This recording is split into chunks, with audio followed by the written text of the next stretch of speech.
Hey guys, we're back again tonight. 2 in 1 night, right? What a treat. We're talking about Role Player from Keith Majetka. I may have said his name terribly because I'm a redneck from Alabama. Sorry about that. Thunderworks Games. This is off of Kickstarter, and this is one of my favorite games that has ever come off of Kickstarter. I'm just gonna go ahead and throw that out there. So the idea of Role Player is that you are playing a game about making RPG characters and rolling out their classes and their stats and all that fun stuff that we're used to doing from D&D or Pathfinder or whatever you're into. So I've got one set up here, a potential situation, right? So I've got my female elf, oh gosh, what do they call it? Alignment. She's a truth seeker. I'll explain how this grid right here works in a second. I'll also explain the attributes in a second.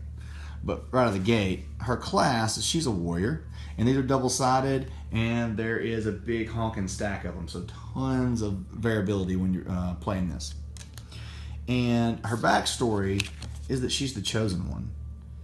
You are born with a sacred mark. According to the prophecies, you are destined to have great power and influence in the kingdom.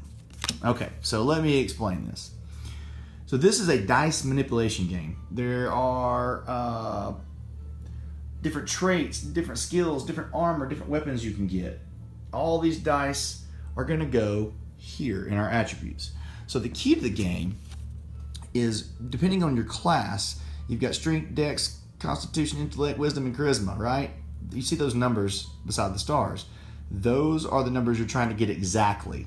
So on strength, I am trying to line up 3 dice in my strength attribute column to equal 18. If I do that exactly, at the end of the game, I'm going to get 4 victory points. That's what the stars are.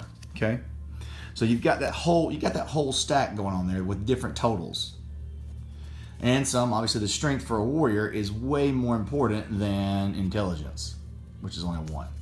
All right.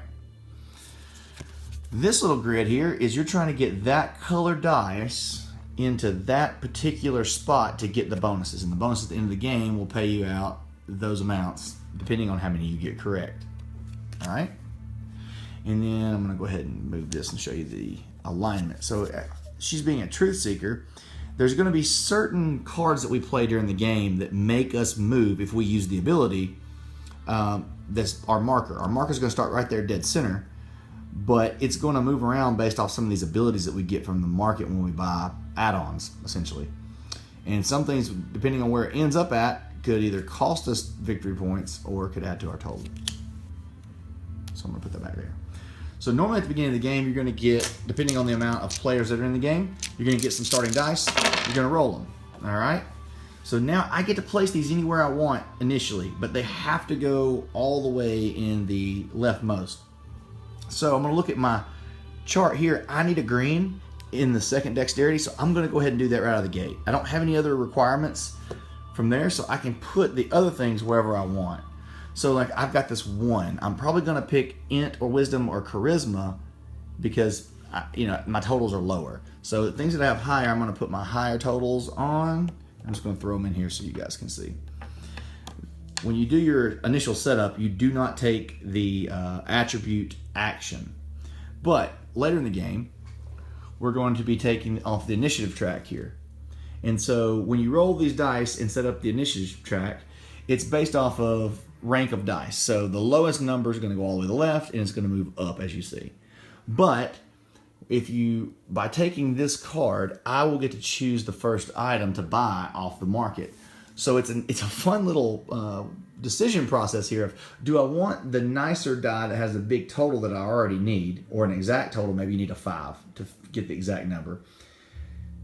You're going to take this, but you're going to go way later in choosing an item. And there might be an item up there, because some of these items, they chain together. You're looking to make a set, and your other set piece came out. You really want it. Or there's a particular trait that's going to really help you out, because maybe you're stacked up with gold and you're going to get a victory point. So, and you can see what everybody else is going for. So it makes a nice tug and pull there.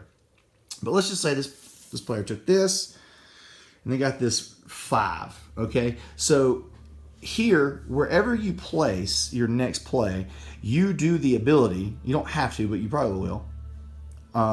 So here, let's say I took the Constitution. That is going to be I can move a dice up 1 or down 1. So let's say I needed that to be a 6. Now it's a 6. Also, if you notice, the elf has a +2 dexterity and a -2 constitution. You got to be careful. Those are easy to overlook. I might have done that a few times and screwed up my totals. Okay, so let's go through these real quick. Strength lets you, let's say this was a 1. Strength lets you take any dice and flip it to the opposite side. Oh, look at there, a 6. Dexterity lets you swap 2 dice, swap their position. Constitution, which did, lets you go up or down 1. Int lets you re-roll any dice, and after you re-roll it, you can either take the new total or you can keep with the old total. Wisdom, its attribution is going to let you move your alignment up 1 direction. Charisma is going to let you take a buck off token. Buck off tokens have to be used at the market that turn. So each time you're going to draw up new dice. The market's going to reset on every turn. These dice are going to get used, obviously, by the players. So they're going to get placed. Everybody's going to take their actions. Then you'll draw new dice from the bag. You roll them out. First player roll them out. You set them out in order. Boom, boom, boom, boom. Right? So let's say that's what happens. Those would all be reset. And you have new stuff to buy. You play until all the rows are filled up. It really doesn't take very long at all. The game starts going pretty quick. And then you add up all of your totals from all the different things. So you're going to gain gear. You're going to have these different traits that you've accumulated during the game. So, I'm going to have a greedy elf, truth-seeking warrior, chosen one that's steadfast with leather gloves and has a ancient spear and all kind of crazy stuff. And I'm going to total up my points. And at the end of the game, we'll see who has the most points. Whoever did their setup the best. I want to show you guys this. There are quite a few awesome types. And they're double-sided. So you've got bros and the ladies on each side for every race.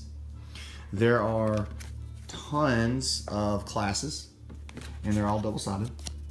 So there are a big, nice stack of the alignments. So you could be one game a narcissistic monk, orc monk, that's narcissistic, and you're devoted or an aristocrat. I mean, there's all kind of crazy combinations. Big stack of these two. Big stack of market stuff and different abilities or traits and skills and weapons and armor. This is a fantastic game. It really, really is fantastic. I can't wait to see if Keith does some expansion to this and add some more market cards and some more combos, maybe a few more races, different combinations of things. I will say my only complaint / tweak that I would like to see is I'd like to see these become a little bit more varied. So a lot of these are going to be, they're all very samey in the amount of points that you're trying to get. They're just in different areas. But he kind of countered that with the different races that you get and how they have these different, humans are good at everything. The dwarf here has +2 to -2 to charisma, right? The humans don't have anything. The orcs are +2 to strength, -2 to chance.